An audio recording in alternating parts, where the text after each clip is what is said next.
Greetings one and all, this is Rhythm Works and welcome ladies and gentlemen, boys and girls, brothers and sisters to my channel. It's been a while, but I've been gaming on and off and on and off again. Been gaming, and I've been gaming on Destiny. It is my go-to game. Usually it is Destiny 2 or Call of Duty World War 2. And to be fair, when I slid off Destiny in October last year, I went on to Call of Duty World War 2. And now the reverse is basically happening. And I'm enjoying it for the most part. Enjoying the clan that I'm with, British Bulldogs. And just enjoying the journey that Destiny is basically making via the roadmap that is being revealed to us by Bungie. Now, it is Solstice of Heroes, which is basically a timed event, which is basically the Moments of Triumph Mark III. Now, when I played Moments of Triumph when I was a young lad, no, when Moments of Triumph version 1 came out, that held the most resonance for me because it was a new timed event in Destiny that basically more or less told you to just play the whole game. Play every bit of the game that you never bothered to play when playing Destiny 1. Which I did. Which I enjoyed. Which I completed with 15 minutes to spare before the cutoff period. And I really liked that. But then going into Moments of Triumph version 2, it wasn't that enjoyable because it just felt more like a slog. It felt like I was being forced to do something that I didn't really want to do. Now with Solstice of Heroes, there is no doubting the fact that it's yet another grind.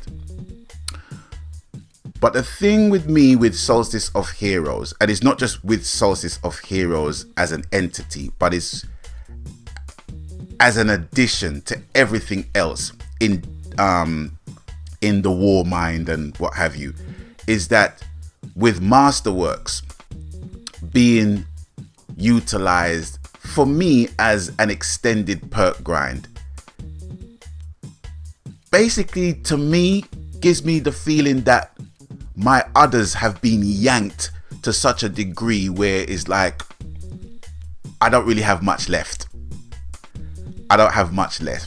I just want to play Forsaken now because the reports I'm basically getting from IGN and other gaming websites and game journalists is that they have played Forsaken and going back into Destiny 2, it's like two different games. They just want to play Forsaken. You know what I mean? And they're being objective in my opinion. So for me, Solstice of Heroes, for me, it is something to do, but it's not everything to chase. There are some things in Destiny that I will chase, but there is just some things in Destiny that I will just do. And I don't mind doing them. I'm not hating on it. I don't mind doing them. If people want to help, if people want me to help them do it, complete certain things, not a problem, I'll do it. But it's something to do. It's not something to chase for me. Like the black spindle or the black whatever you want to call it. It's not something for me to chase. Why? Because I'm not a sniper rifle kind of dude. I'm a person that likes using rhythm guns. And if you don't know what a rhythm gun is a gun that just goes. Not to say that I'm a not to say that I am a spray and pray kind of brother, because I'm not. But I like guns that has lots and lots of bullets in them. Do you know what I mean?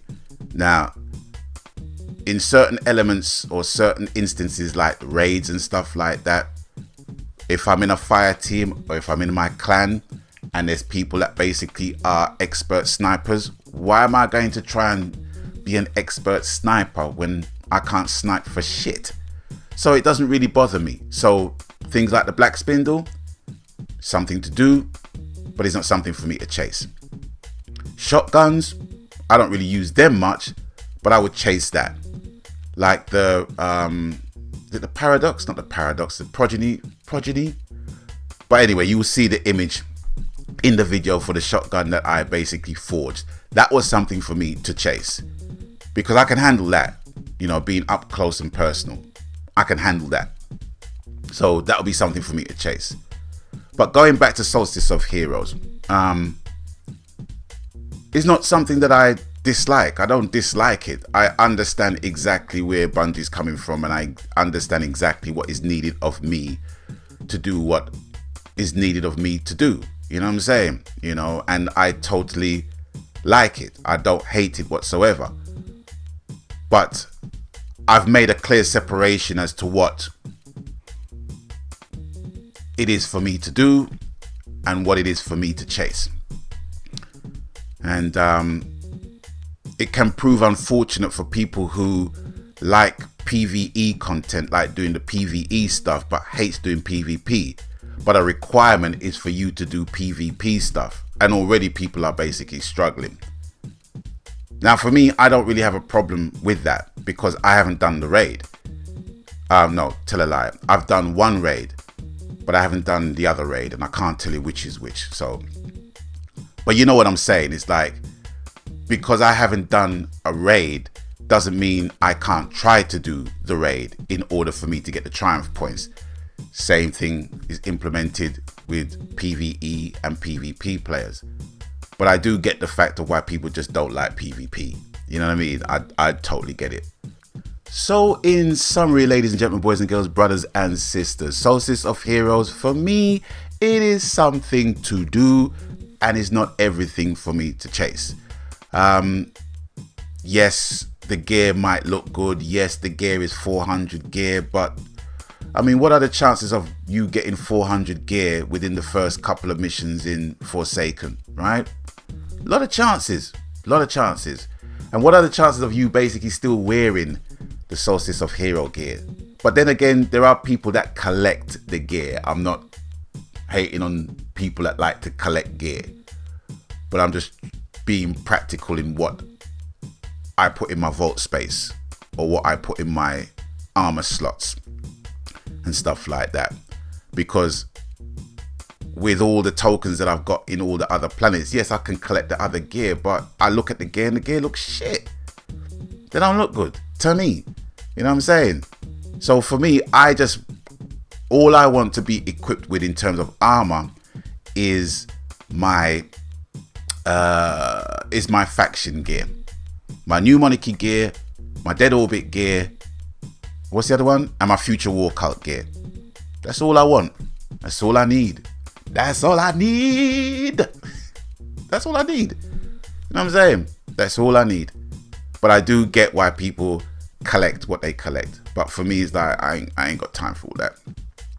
So for me, things to do, but not everything to chase. That is it. Another thing I want to talk about is game content, and it comes in the form of two games. One is Destiny 2's Forsaken, and the other is Call of Duty Black Ops 4. The reason why I'm choosing those two games is because those were the two games me and my gaming buddies was talking about, and it was a lengthy conversation, and it lasted till like around 2:30 in the morning. We didn't even realize how long we was talking for, but it came about after a strike we done on Solstice of Heroes. It was two of my old clanmate buddies, and basically I was getting them both back into Destiny 2 and getting them into getting Forsaken. And the question that was asked to me was, well, Rhythm, you've been playing Destiny 2 longer than all of us now. What do you think about the price point for Forsaken? And I explained that there's two price points. There's the base price point of £30, and then there's the price point of £60 with the annual pass. So you have a choice. Whereas with Call of Duty, you don't really have that choice. It's like you have, in order for you to get the private beta, early access or what have you, you have got to pay your money in straight away when you pre-order. Do you know what I mean? Is that net that they want to basically put you in. Whereas with Destiny, it's kind of halfway like that, but at least they give you 2 price points. Now, for me, my point that I was making was that with Destiny 2's Forsaken, there's an annual pass. Now, there's talks of annual pass being, or season pass being, the bane of commerce, if you like, within the gaming industry, you know, and with the annual pass just being an annual pass in name only and not knowing what is included in the annual pass for Destiny, but knowing what you're going to get in Call of Duty, i.e. the Nuketown map again, and feeling comfortable with that in order for you to make your pre-order, knowing what you're going to get, even though it's the same crap you've been getting year after year, year in, year out, or not knowing what you're going to get, but you still have the choice of whether or not to buy it or not.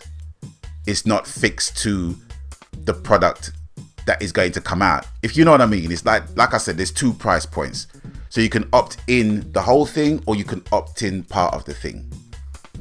And 30 and 60 pounds is quite a jump, and with the annual pass being a year and a half worth of stuff, I don't think it's a bad thing. But the question is, what are you going to get?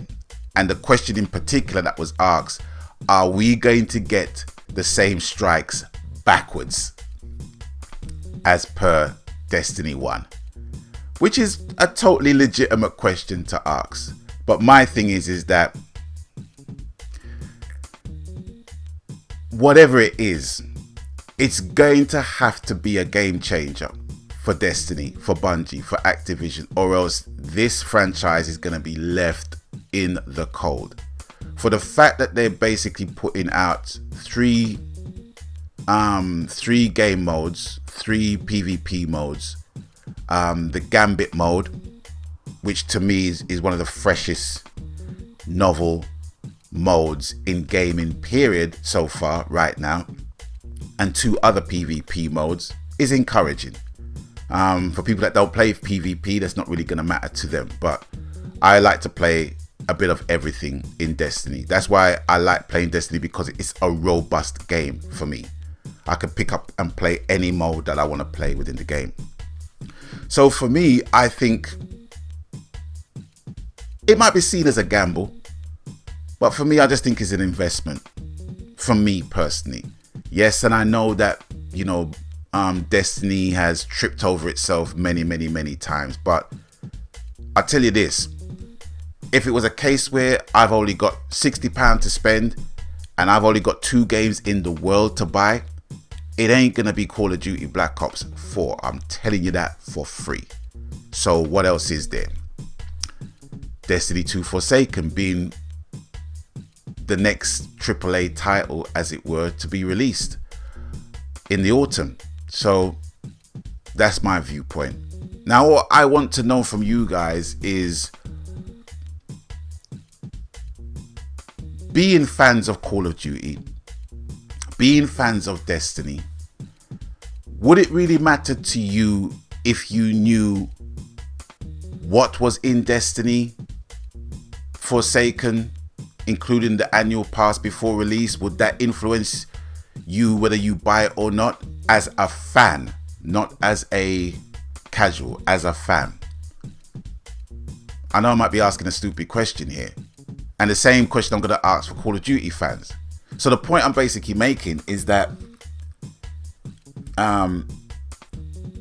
everything is basically relative at the end of the day. You know, if you're going to buy something that you know what the content is, and it's content that has been doled out time after time after time again, why should that be put over you pre-ordering content that you don't even know what's in it, but you are a fan of the franchise that is putting out the content?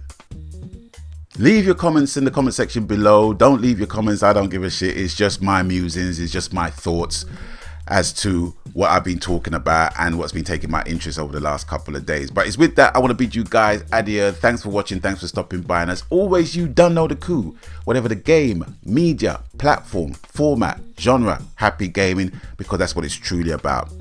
If you are happy pre-ordering content that you have no idea what the content is, or if you are happy pre-ordering content that you already know what the content is and has been doled out to you year in, year out, every single year by every single studio that has developed the same franchise for years and years and years, I'm happy for you. I really am. So it's with that. Until we link up next time on the next video, people, stay blessed. My God.